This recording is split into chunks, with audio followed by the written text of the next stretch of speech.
Welcome to the next episode of Wine Terroir, and this is a continuation of last week's episode where we're talking about the wines of Alsace. And today we're going to be reviewing two Grand Cru noble varietals, Gewurztraminer and Pinot Gris from Alsace. Stay tuned.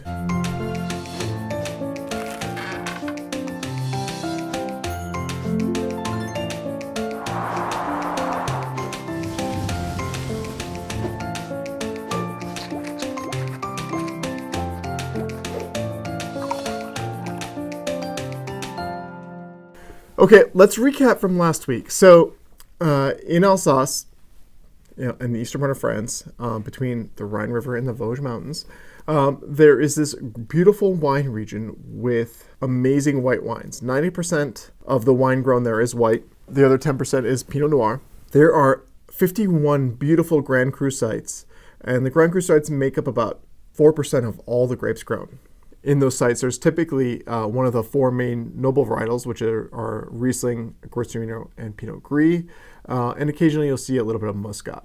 There is a couple spots where there's outliers where they can grow and do a blend, like Bergheim, and there's also a site where they can grow Sylvaner, but like all things French, there's one or two exceptions for the general rules. There are 51 sites, and up until 2011, all of these 51 sites were one generic appellation, but they decided to break these appellations into individual sites, and each site can have their own specific requirements in terms of how much alcohol, which kind of grape varietals, what kind of must wait is able to be grown there, and this is probably catering to the fact that several big producers like Trimbach and Ugel have decided that they can take their Grand Cru grapes and bottle them as their own specific brands and not label that they're from Grand Cru sites.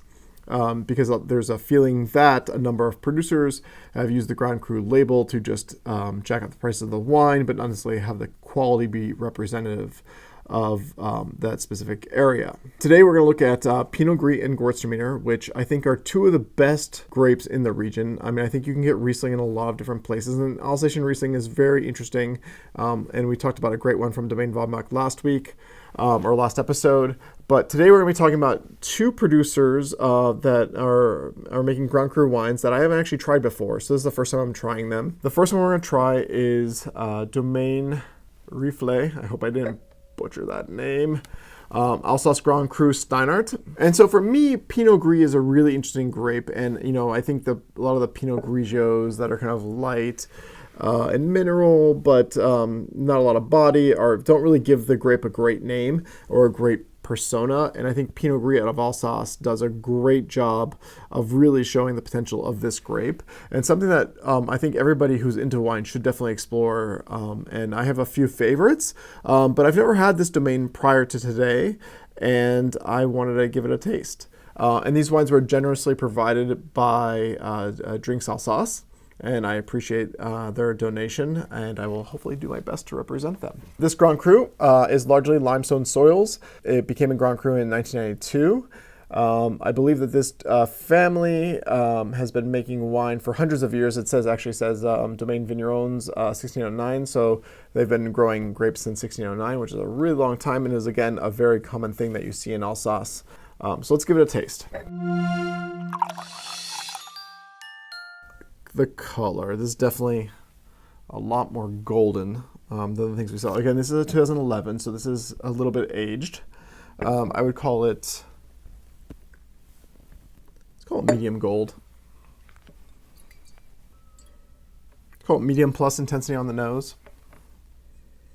The first thing jumping out at me is like when you go to a county fair and they have these caramel dipped apples. Crunchy, kind of like green apple in an outer like kind of gooey caramel shell. A little bit of spice in there. A little bit of baked pineapple. And I get a lot of melon, like melon, cantaloupe. A little bit of pear. More like that kind of like canned pear, the ones with the syrup. The caramel's really jumping out at me though. I'm guessing there's a decent amount of residual sugar. And one thing I will note is that a lot of Alsatian wines, because they can run the gamut of dry to really sweet botrytized wines, they'll a lot of times put a little indicator on the back, and this is saying that on the dry scale is 1 and sweet is 9. This is calling it a 3. I don't really know what that means in terms of grams per sugar, residual sugar in the wine, and the tech sheet wasn't super clear.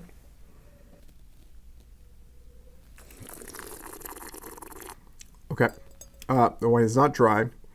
Call it off dry. Acidity is medium.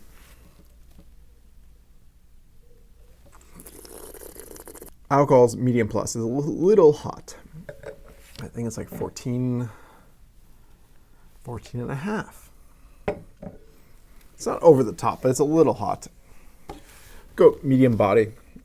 This is interesting. It's bruised apple, caramel, little apple pie, some baked pine, like kind of like grilled pineapple, and some canned pear.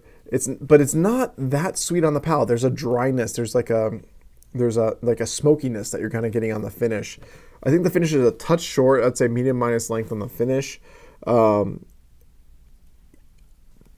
Honestly, I think the wine's a little past its prime. I think that Pinot Gris in the right hands can really, really age well. I think that this is not showing the best at the moment. I'd give it 86 points, and I think it's probably well made, but a little bit, if we would have consumed this 2 or 3 years ago, I think it would have been perfect.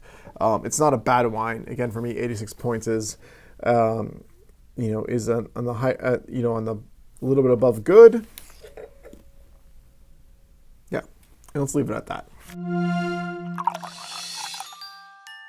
Next up, we are going to be tasting 2011 Pierre Spar Alsace Grand Cru Gewurztraminer from Momberg.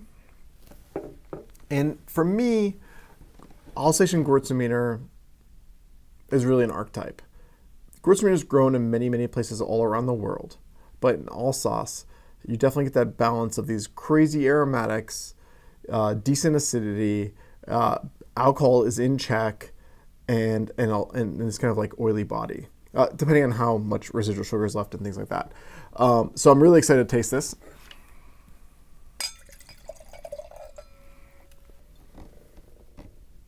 I could say gold, but definitely this is like deep lemon for me. The other one had a little bit more kind of like brownish kind of golden hues.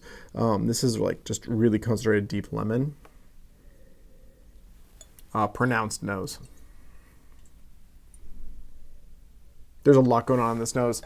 For me, when I think Gewurztraminer, I think of watermelon rind. Like when you're in the summer, you eat a ripe watermelon, you get down to the rind and get that green part, and you're like, oh, I went a little too far. That's like one of the telltale signs. The other one is roses, which just has a lot of, but this also has violets in there, which is really interesting. For me, I'm getting a little bit of the ginger in here, a little bit of melon, and I also, I get like mangosteens, which are this like crazy like purplish reddish fruit where you crack it open and it's got this white fleshy thing that you get in like in Southeast Asia. I call this medium dry. Again, Pierre Spar is another family that's been growing grapes since the 1600s. I believe it says established 1680, and that's crazy to me.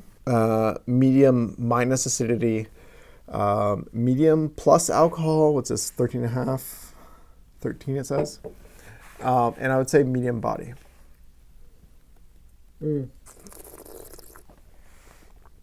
Medium plus body. I think that this is really complex, and it smells like a kind of like a potpourri, like dried flowers just kind of like dropped in the glass, and you really keep tasting it, and it's a medium plus length for me. I think this is really well done. So for me, I think this is worth the price of entry, and I would give this an 89 points. And I think it is drinking well, even with 7-8 years of age on it.